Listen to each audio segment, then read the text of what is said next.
Okay, so I'll capture your badge really quick. So, Brian, why don't you take it away? Name, title, company. Okay, Brian Seitz, Satori Global. My title is Associate, which is a nice nebulous name for Swiss Army knife.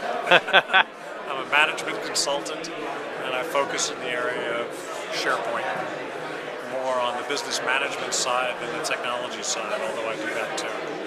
Excellent. Okay. Anything else you'd like? No, so the question that you're going to cover. Okay, well, the first question was, how are you currently using or planning to use SharePoint investment? Okay. Would you like to know about that, or my thoughts on the question? Just your thoughts on the question. So, what surprised you maybe on the responses that were in the survey itself? Actually, I didn't get too much surprise other than workflow being rated so high. Just simply because of all the implementations I see. Majority that I'm seeing are really, they say they're doing workflow, but they're really just doing approval cycle. And they're using the Seitz as more like extended D drives. So seeing that, if one can believe that as far as the survey, is rather surprising. Got a lot of people really doing honest-to-goodness workflow. Okay. There was another question that you were looking at as well. Yep. The other question was most challenging issues. And that kind of surprised me because